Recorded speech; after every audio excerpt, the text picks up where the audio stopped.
जय जिनेन्द्र सभी को।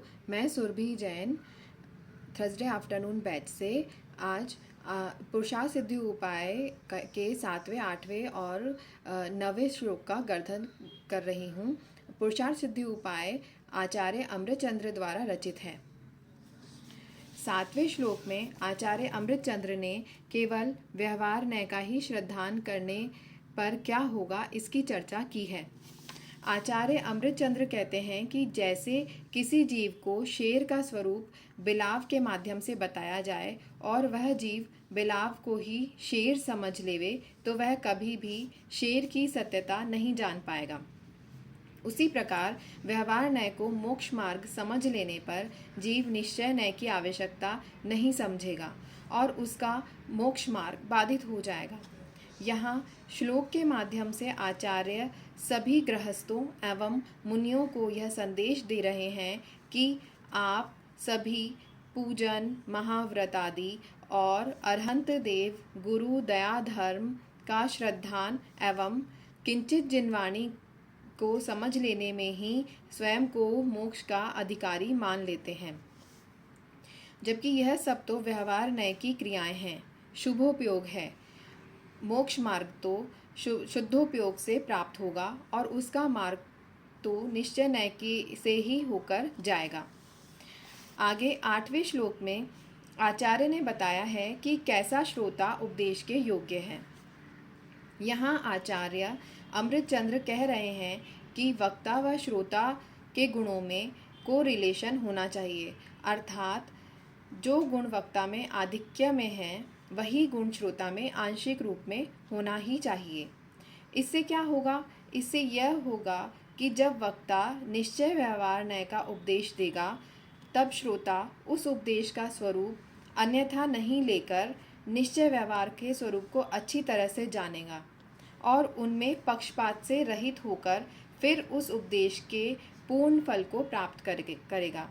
अर्थात जहाँ व्यवहार को लगाना है वहाँ वह व्यवहार नय को तथा जहाँ निश्चय नय को लगाना है वहाँ निश्चय नय को, और जहाँ दोनों नयों में मध्यस्थता का भाव रखना है वहाँ वैसा लगाएगा।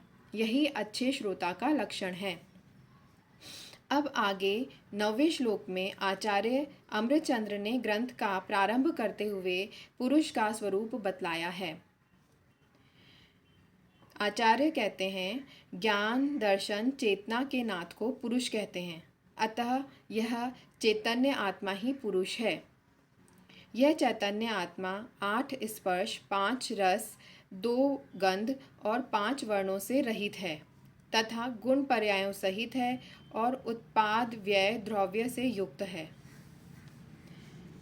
आगे आचार्य कहते हैं, अव्याप्ति, अतिव्याप्ति और असंभव इन तीनों दोषों से रहित आत्मा का लक्षण चेतना है।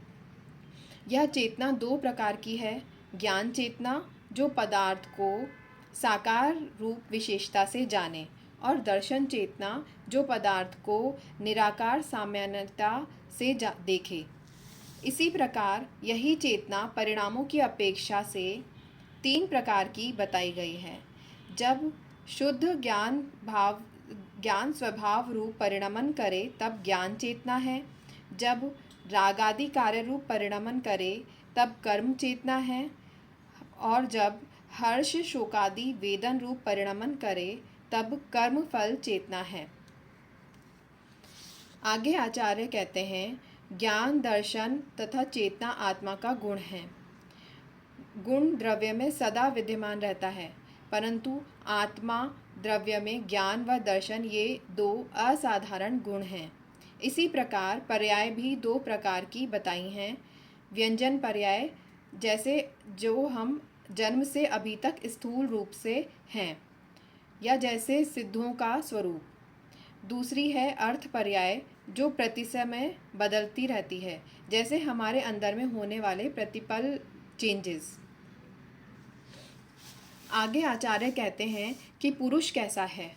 वह पुरुष उत्पाद अर्थात उत्पन्न होना, व्यय अर्थात पूर्व पर्यायों का नष्ट होना, और द्रव्य अर्थात गुण या द्रव्य अपेक्षा शाश्वत रहना से युक्त है। यहाँ आचार्य ने स्वर्ण का उदाहरण देते हुए स्पष्ट किया है कि जैसे स्वर्ण का कोई आभूषण, कुंडल आदि बन जाए तो यह उत्पाद है, तथापि वह सोना अपनी कंकण अवस्था से नष्ट हुआ, यह व्यय है।